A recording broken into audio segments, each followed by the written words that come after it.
Setelah pembangunan rampung, ditentukanlah hari baik oleh pendeta untuk melaksanakan upacara peresmian. Peresmian dilakukan secara gotong royong oleh seluruh warga desa. Kegiatan berlangsung selama beberapa minggu hingga akhirnya memasuki puncak acara. Namun sejak awal persiapan sudah... Bahkan sebelum kejadian ini, dia sempat 2 kali mengirim ilmu hitam kepada keluarga saya. Efeknya cukup parah. Menurut balian atau orang pintar yang mengobati keluarga saya, jika sedikit saja terlambat ditangani,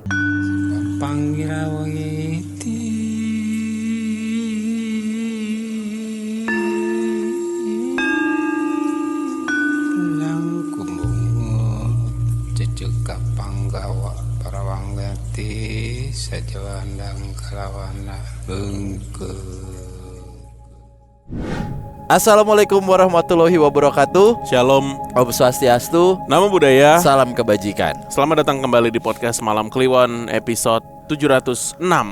Kami ingin mengucapkan selamat Hari Kuningan untuk rekan-rekan saudara-saudara beragama Hindu ya, Yang merayakan. Ini semoga kalau Kuningan nih ya diberikan keselamatan ya dalam perjalanan kebatinan dan spiritualnya ke depan. Amin. Pokoknya doa terbaik dari keluarga besar PMK untuk teman-teman semua. Betul. Tapi di saat episode ini di take, itu kita lagi menanti pertandingan Swiss dan Bosnia. Ya, kita siap begadang jam 2 pagi Untuk mengasah ketangkasan. Ketangkasan berpikir. Kita tidak bilang itu gitu. Ini ketangkasan, bro. Setangkas apa diri Anda dalam membaca pola? Oke, teman Kliwon, jangan lupa pantengin Instagram podcast Malam Kliwon untuk hadir di event pagelaran Malam Kliwon Pitung Tahun. Itu dah. Info lengkapnya lihat di Instagram PMK. Jangan sampai kelewatan. Iya, dalam memperingati saudara-saudara kita yang sedang memperingati Kuningan, ini ada 2 cerita di episode kali ini yang berlatar di Bali nih. Benar ya, Rim ya? Wow. Dua-duanya dari Bali ya? Benar. Oke. Wah, ini mantap sekali nih. Oke. Based on true story. Halo, salam kenal Bang Bimo dan Bang Danu. Siap. Semoga cerita saya bisa dibacakan. Om Swastiastu. Perkenalkan, nama saya Iwayan Antariksawan dari Bali. Nih Bali Sunda nih. Wayan Antariksawan. Oh iya ya. Iya kan? Wawan Spider One. Nah, Kiper. saya sudah mengikuti podcast Malam Kliwon sejak awal kemunculannya di YouTube. Gak usah gitu, biasa aja. Saat itu saya masih tinggal di luar negeri. Menurut saya podcast ini unik dan elikers.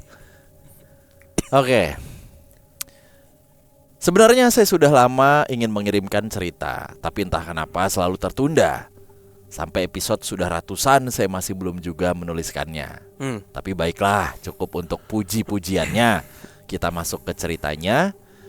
Ya, seperti yang teman-teman tahu, saya berasal dari Bali, tempat yang menurut saya cukup akrab dengan hal-hal goib, mistis, dan magis. Kehidupan sehari-hari di Bali rasanya memang tidak pernah jauh dari cerita-cerita seperti itu. Meskipun sekarang pengaruhnya tidak sekuat dulu, tapi pengalaman mistis masih sering menjadi bagian dari kehidupan masyarakat.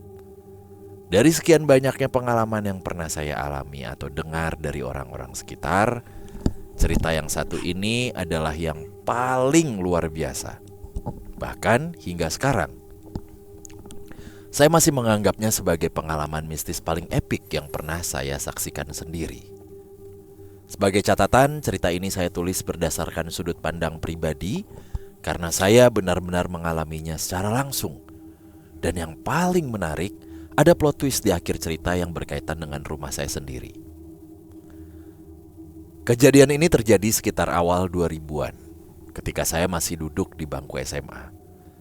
Saat itu desa saya sedang mengadakan upacara besar untuk meresmikan kembali sebuah pura desa yang sudah sangat lama terbengkalai.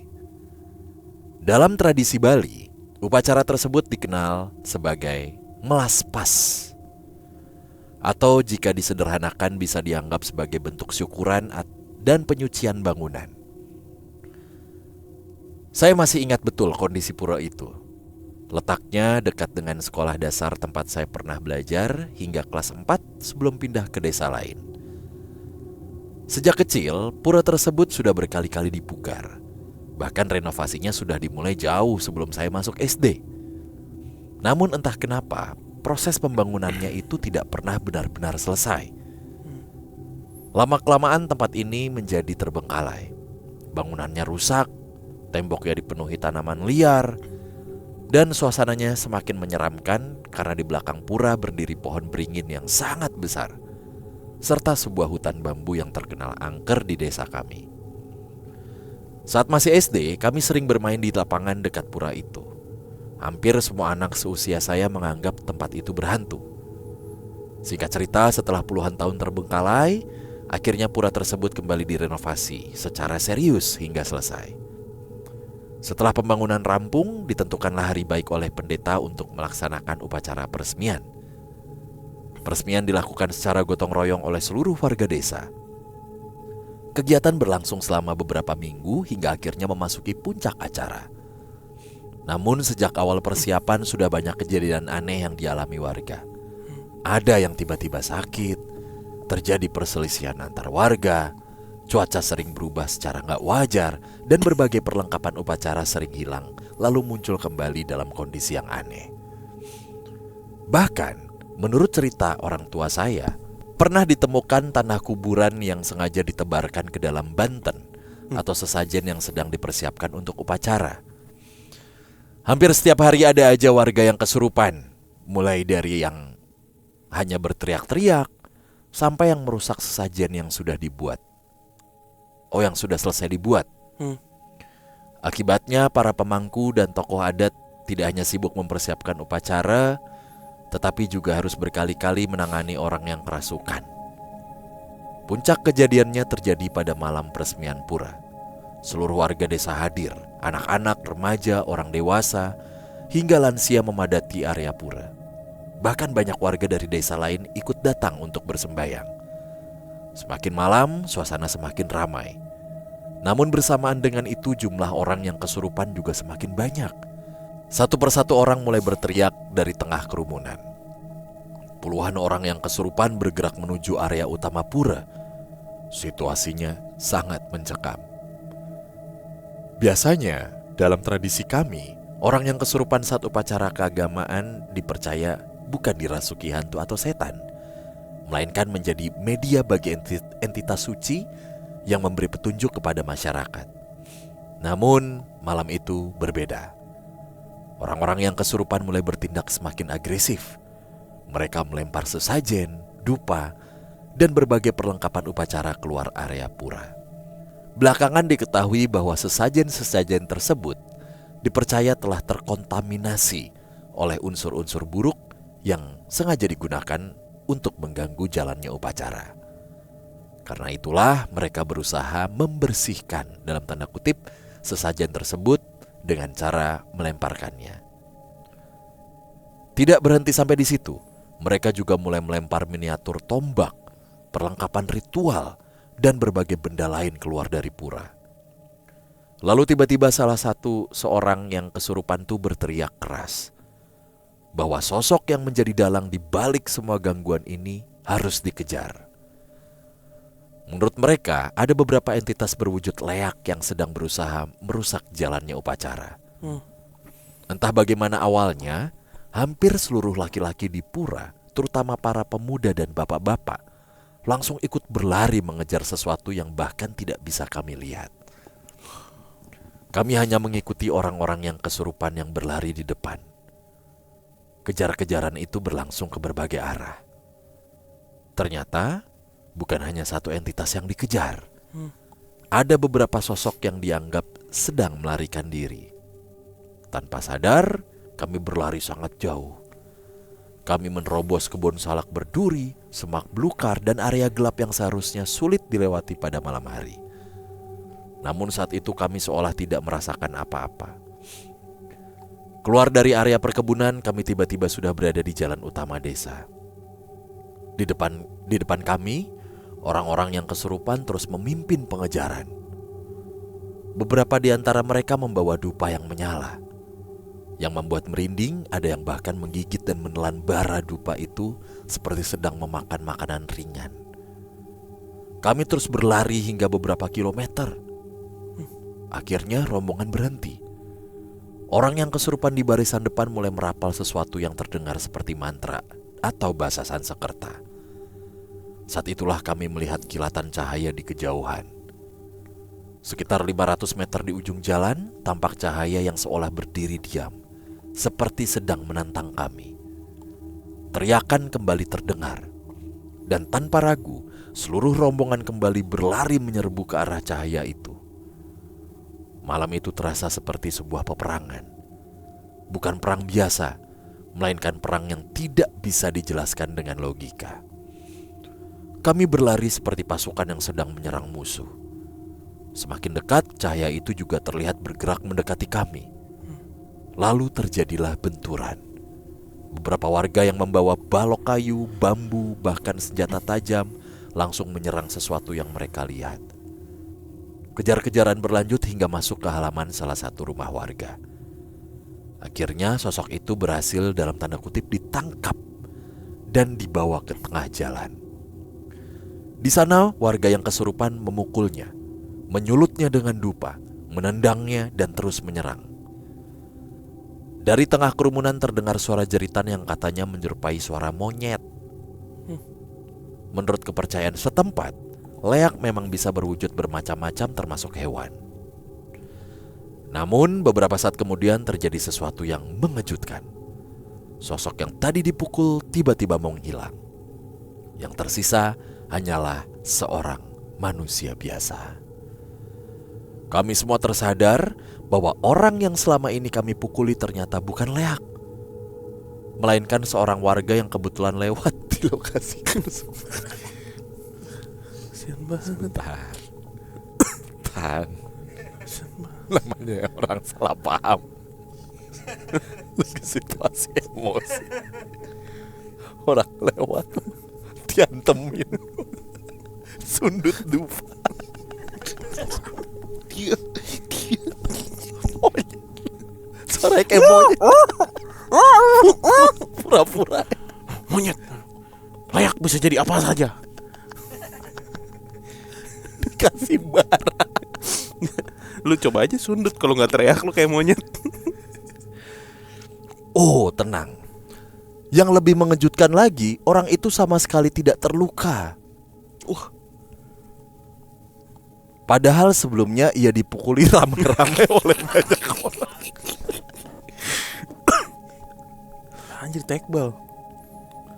Dan plot twist terbesar malam itu adalah orang tersebut ternyata kakak kelas saya sendiri di SMA. Oke. Begitu menyadarinya, saya langsung berusaha menghentikan warga dan menjelaskan bahwa orang itu saya kenal. Wis.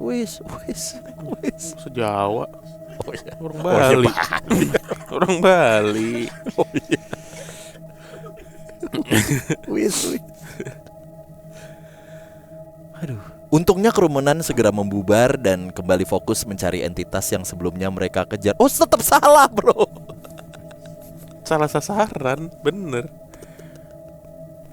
Warga nih, kakak kelas saya nih, kakak kelas saya. Ngomong dong. Mong. Maaf ya. Aman kan? Oh, nggak apa-apa kan? Udah jadi dianggap monyet. Disundut. Salah, omong. Ngomong dong. Ngodong, Mong. Setelah situasi mulai tenang, saya mengajak kakak kelas saya itu ke area pura agar bisa ditenangkan. Saat kondisinya mulai membaik, saya bertanya apa yang sebenarnya terjadi. Menurut pengakuannya, malam itu ia baru pulang dari desa sebelah pakai motor.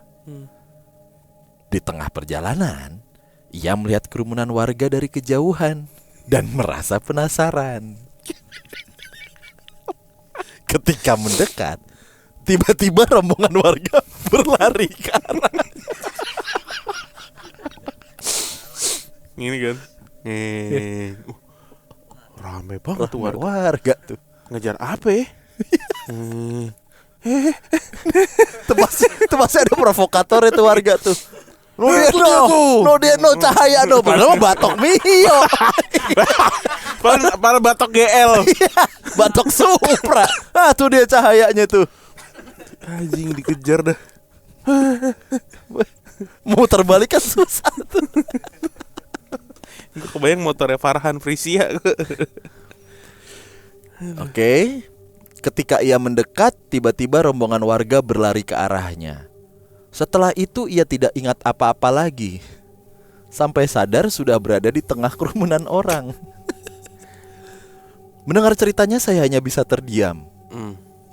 Bisa jadi saat itu ia memang ditunggangi oleh entitas yang sedang kami kejar. Atau mungkin hanya menjadi perantara tanpa sadar. Yang jelas secara logika sulit dipercaya bagaimana seseorang yang dipukuli begitu banyak orang bisa lolos tanpa luka sedikit pun. Mungkin lebih tepatnya bukan lolos ya, tapi tanpa luka sedikit pun. Kan gak lolos dia. Beberapa hari setelah selesai acara, muncul cerita lain dari salah seorang warga yang sempat kesurupan malam itu. Menurut pengakuannya, selama pengejaran berlangsung, jalan yang kami lalui tidak terlihat seperti jalan desa biasa. Aspal yang biasanya ada di sana seolah menghilang.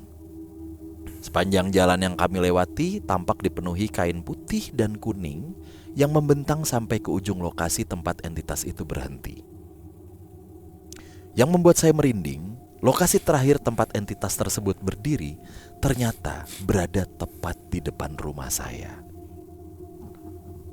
Menurut kepercayaan masyarakat setempat, area di depan rumah saya merupakan jalur tak kasat mata yang digunakan oleh makhluk-makhluk goib atau wong samar untuk melintas dari satu wilayah ke wilayah lain. Kepercayaan itulah yang membuat keluarga saya selalu menjaga area tersebut. Bahkan ada keyakinan bahwa jika jalur itu terhalang oleh sampah, kayu, ranting, atau benda apapun, salah satu anggota keluarga kami akan jatuh sakit. Wah. Begitulah pengalaman paling luar biasa yang pernah saya alami. Mohon maaf jika ceritanya cukup panjang. Saya sengaja menceritakannya secara lengkap agar alurnya bisa dipahami dari awal hingga akhir. Dan pembaca bisa ikut merasakan bagaimana mencekam sekaligus anehnya peristiwa yang kami alami malam itu. Oke, terima kasih. Semoga PMK semakin sukses. Amin. Dan terus menemani pendengarnya. Om Santi Om. Terima kasih. Aku manggilnya apa nih? Beli ya? Beli Wayan. Beli Wayan. Cerita saat beliau masih SMA ya, awal tahun 2000-an. Ini berarti semacam perang goib ya?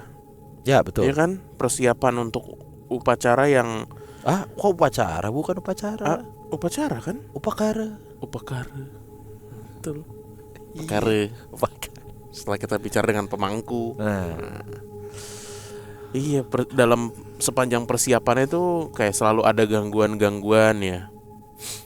Cukup menarik cerita ini karena akhirnya kami baru mengetahui ada salah satu upacara melaspas namanya. Bener ya? Coba di googling. Melaspas.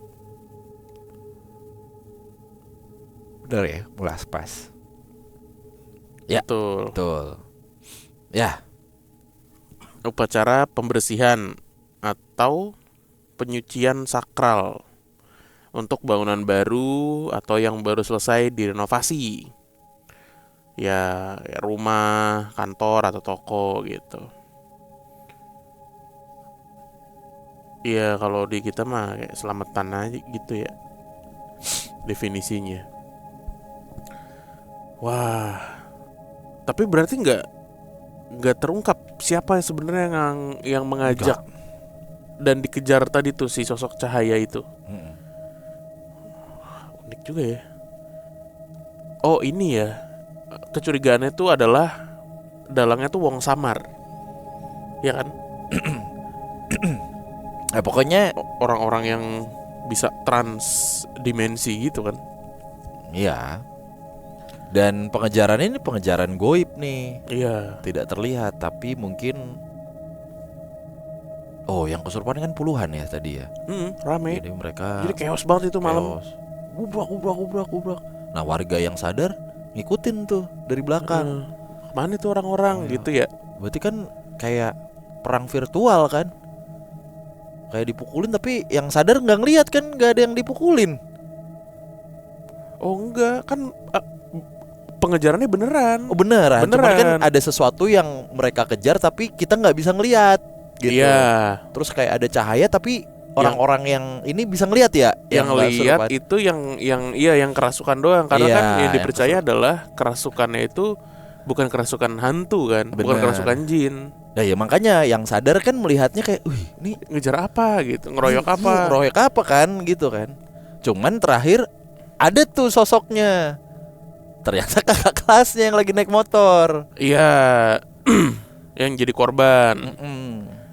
Bakbuk, nggak luka. kenapa-napa. Dia bilang pokoknya pas warga mendekat dia udah nggak nginget apa-apa tuh. Karena ada balok gede masuk palanya itu. Dar, Gitu dong, gila. pedung. Iya. Kok bisa nggak inget apa-apa? Gimana nggak inget apa-apa? Tuh lu lihat. Kunci Inggris ada di jidat gue. Oh, ya, sama kaso. Loh, lihat. Iya. Oh iya benar nggak kenapa-napa, jidat ya bang. Gitu. Yang agak ada jendolan nih. Pantes langsung gak inget apa-apa. Tiba-tiba loh. Ada kaso masuk segede gitu kepala. Bluk. Iya. Tung gitu bunyi. Ini jadi pelajaran ya, karena memang ini juga sering terjadi. Apa? Masyarakat Indonesia tuh kan Kepo. kepoan Ya, ya. kepoan. Bener. Bener. Kalau lagi ada berantem atau lagi kelompok-kelompok, udah nggak usah disamperin. Di Pamulang no sering. Iya, sale-sale jadi Ente. Dikira Intel. Ntar disuruh ngaku klarifikasi. Iya. Aduh. Makanya. Contoh paling nyatanya tuh pas bom Sarinah ya. Oh iya. Iya kan? Ingat kan lu? bener. Dar. Tukang Starling, Iya. tukang sate malah pada merapat. Unik banget Indonesia ya emang ya. Langsung hashtag kami tidak takut. Bukan masalah takut atau nggak takut bang. Ini kan krisis manajemen ya. Bener. Aduh. Iya jadi nggak ketahuan nih siapa dalangnya nih. Karena memang biasanya dalang ngumpet. Aktor intelektualnya siapa? Ini. Iya. Baru-baru ini aktor intelektualnya ada di atas mobil bak. Masih ada. Masih ada beliau. Waduh. Gua kira udah habis. Kok masih ada? Ya, habis goreng lagi. Jadi ada. Bener-bener itu. Itu sosok aktor beliau? intelektual Indonesia nomor 1 tuh. Jagoan kita lah. Iya, ketika masa aksi rusuh nih, Heeh. dia makan nasi padang, Pak. Lucu banget itu gue baca ya. Enjoy bang ya. Real. Dalang. Enjoy bang ya. Kalau jadi masa aksi mah, gue kesel bener. Aduh anjir. Kok Lucu bisa ya banget. dia ya? Ada kesaksiannya lagi, lucu banget. Aduh lapar gue jadinya. Aduh. Oke, terima kasih ya Beli Wayan ya ceritanya soal perang gaib. Cerita berikutnya masih sama latarnya nih, dari pulau yang sama. Halo selamat malam Bang Mimo dan Bang Danu. Mudah-mudahan selalu dalam keadaan sehat dan selalu berada di puncak kehidupan. Amin. Tolong disamarkan nama dan email saya. Sebut saja saya Wayan. Wayan lagi Wayan aja. lagi. Wayan banyak bener nih Bang. Banyak bener. Ada berapa sih? Wayan lagi aja. Gimana? Ya kan Ya kalau udah. nggak Wayan Made. Ya Kalau udah, Made putu. Biar asik kita balik deh. Nyoman. Enggak Wayan. Nayau. Ya. Sebut saya Nayao. Anjay. Saya berasal dari salah satu kota di Bali. Jadi sebelumnya saya mau jelaskan dulu tata letak rumah saya.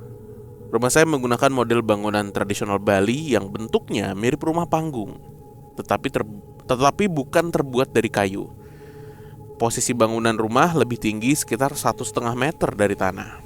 Karena itu, dari jendela kamar saya bisa langsung melihat halaman rumah tetangga dengan sangat jelas.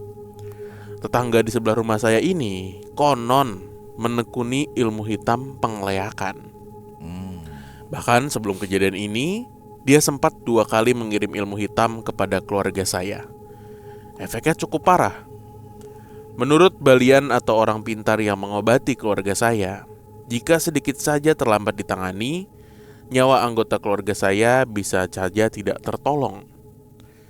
Namun setelah kejadian yang akan saya ceritakan ini, sepertinya dia berpikir 2 kali sebelum mengirim santet lagi. Kejadiannya sekitar 5 tahun yang lalu. Pada suatu malam, saya merasa sangat gelisah dan tidak bisa tidur. Padahal kondisi tubuh saya sangat lelah karena saat itu sedang mempersiapkan diri untuk mengikuti kejuaraan bela diri full body contact. Saya berlatih 2 kali sehari selama 6 hari dalam seminggu. Meski begitu, saya masih berusaha berpikir positif. Saya pernah baca bahwa tubuh yang terlalu lelah justru bisa membuat seseorang sulit tidur. Saya coba memejamkan mata, berguling ke kanan, ke kiri, tetapi tetap tidak bisa tidur. Waktu sudah menunjukkan sekitar 1:30 dini hari.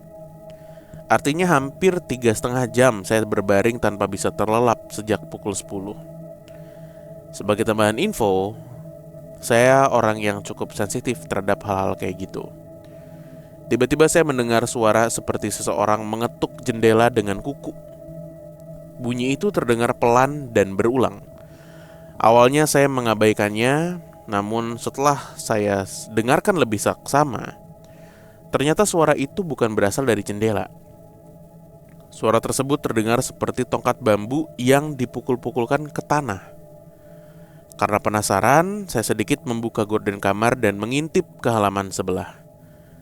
Betapa terkejutnya saya ketika melihat sosok tua yang bungkuk dengan rambut hitam yang panjang dan menjuntai. Sosok itu berjalan mengelilingi sesuatu yang tidak bisa saya lihat dengan jelas. Di tangan kanannya, ia memegang sanggah cucuk yang digunakannya seperti tongkat sambil diketukkan ke tanah. Pakaiannya serba putih dengan kain lebar yang menutupi sebagian besar kepalanya. Saya hanya bisa terpaku menatap sosok itu. Saat itu saya langsung sadar bahwa yang sedang saya lihat adalah prosesi ngeleak. Ketika sosok tersebut berputar dan akhirnya berhadapan dengan jendela kamar saya, ia tiba-tiba berhenti berjalan. Kemudian terdengar tawa yang sangat mirip seperti tawa nenek lampir. Sepertinya ia menyadari bahwa saya sedang mengintip. Setelah itu, sosok tersebut mulai menari kecil sambil mengayunkan kedua tangannya. Gerakannya seperti mengejek dan menantang saya. Saya masih terpaku sambil berkeringat dingin. Di tengah-tengah tarian itu, ia kembali tertawa. Kali ini suara tawanya terdengar lebih keras dan menggema. Entah keberanian dari mana, setelah mendengar tawa itu, saya justru mampu bergerak. Saya membuka gorden dan jendela kamar lebar-lebar, lalu berteriak ke arahnya.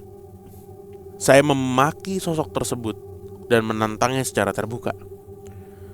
Saya mengatakan bahwa saya tahu siapa dirinya dan memintanya berhenti memamerkan ilmunya. Bahkan saya mengancam akan mencarinya keesokan pagi. Anehnya, setelah saya berteriak, sosok itu seperti kehilangan energi. Lalu terjadi sesuatu yang benar-benar di luar nalar. Sosok tersebut membentangkan kain putih yang dibawanya hingga menutupi seluruh tubuhnya. Yang membuat saya merinding, sanggah cucuk yang tadi dipegangnya tetap berdiri tegak, meskipun gak lagi dipegang oleh siapapun. Sesaat kemudian kain putih itu dikibaskan. Pap gitu ya. Dalam sekejap, tubuh sosok tersebut menghilang, seolah ditelan bumi. Yang tersisa hanyalah kain putih yang masih terlihat melayang. Beberapa detik kemudian, kain putih itu melesat tinggi ke udara dan menghilang begitu saja. Saya benar-benar terkejut melihat kejadian itu. Refleks saya teriak keras hingga membangunkan seluruh penghuni rumah. Orang tua saya, termasuk ayah, Langsung keluar kamar dan menanyakan apa yang terjadi. Saat itu saya hanya mengatakan bahwa saya diganggu. Dan besok pagi saya akan menemui orang yang saya curigai melakukan penggeledahan itu. Keesokan harinya sekitar pukul 12 setelah saya pulang latihan, saya langsung mendatangi warung milik orang yang saya curigai. Tanpa banyak basa-basi, saya menghampirinya dan menanyakan maksud dia mengganggu saya semalam. Orang itu adalah seorang pria yang usianya sekitar 50-an tahun. Memang sejak lama ia dikenal suka berlagak jagoan dan sering membuat masalah di lingkungan sekitar. Alih-alih membantah, ia justru menyindir saya dan mengatakan bahwa saya pasti ketakutan setelah melihat kejadian semalam. Mendengar itu, emosi saya langsung memuncak. Saya melayangkan pukulan hingga membuatnya terjatuh. Rocky. Saat itu saya menantangnya untuk menunjukkan kesaktiannya di siang hari dan menghadapi saya secara langsung. Ia lalu berdiri dengan tubuh sempoyongan. Setelah itu ia mengambil posisi seperti hendak bertarung dan tertawa kecil seolah sangat percaya diri. Ia bahkan mempersilahkan saya memukulnya lagi. Karena saat itu saya memang seorang atlet bela diri, saya kembali melayangkan beberapa pukulan ke arah wajah dan dagunya. Tidak lama kemudian ia kembali jatuh. Keributan itu akhirnya dihentikan oleh beberapa warga yang kebetulan berada di sekitar lokasi, termasuk seorang tukang bakso dan petugas SPBU yang letaknya memang gak jauh dari sana. Belakangan saya dengar bahwa ia sempat dirawat di rumah sakit selama sehari akibat pukulan yang saya berikan. Kasus ini sempat sampai ke polisi, tetapi akhirnya diselesaikan secara damai. Saya juga bersedia menanggung seluruh biaya pengobatannya. Sejak saat itu, setiap kali saya ngelewatin dirinya, ia selalu menunduk dan menghindari kontak mata dengan saya. Entah karena takut, malu, atau alasan lainnya. Mungkin dia malu karena sabuknya kalah dengan sabuk hitam saya. Hehehe. Sekian cerita dari saya, maaf kalau ceritanya kurang seram ya. Ciao. Gila. Jadi ini pertarungan bela Fisik. diri ujungnya. Iya, karena di malam itu dia apa istilahnya ya, ditakutin, diledek juga sama orang yang mempraktekkan ilmu kayak gitu. Tapi ini orang keren sih, cukup straightforward ya menurut gue. Biasanya kan diserang baliknya tuh lewat jalur gaib juga, iya kan? Ada kata kuncinya. Dia atlet bela diri. Mentalnya udah kebentuk, Pak. Nggak pakai babi bu, ayo one on one gitu. Rudy Golden Boy. Nah itu. Langsung datengin warungnya. Iya. Maksud lo apa gangguin gue semalam? Itu dia. Itu pentingnya tuh belajar bela diri. Apalagi udah sekelas atlet gini udah kebentuk, Pak. Ya iyalah. Ayo gas gitu, wani. Ayo. Mau leak kayak mau ayo. Ayo. Ayo. Suruh ngaji malah joget. Ayo, dagunya rontok. Asli Pak, gue pernah mukul orang. Ya semua orang juga pernah mukul orang, Pak. Mukul leak yang jarang. Nggak pernah. Matanya melintir. Ya. Oh iya kalau lo cerita itu kan dulu. Dia ngomong gitu. Apa? Lu mukul gue sekali lagi, anjir. Dia ngomong kayak gitu. Persis kayak orang tadi nih. Abis itu gue ya udah dipisahin. Abis itu kan dia masuk ke rumah sakit. Benar. Dia nggak sadar matanya melintir tuh, nggak sadar tuh. Nah, ya mukul gue sekali lagi. Nah, ngomongnya tegas. Oh tegas. Cuma matanya udah hilang atuh. Oh, iya. Maksud gue kayak, aduh. Nah kayak orang tadi dah nantangin tapi nggak sadar ininya, posisi dia saat itu kayak gimana. Adrenalin. Ada orang juga banyak ngomong berkelit. Kita antem juga. Antem Cil, jangan diguyur air, lo nguyur air. Kalau gua Danu kan langsung masuk. Kagak. Iya. Silaturahmi. Assalamualaikum aja ya gitu mah. Assalamualaikum aja. Cuma tetep guyur air tuh mantap. Kagak pakai tenaga. Ya guyur air sih. Munarman ente. Ya kita pamit. Dadah.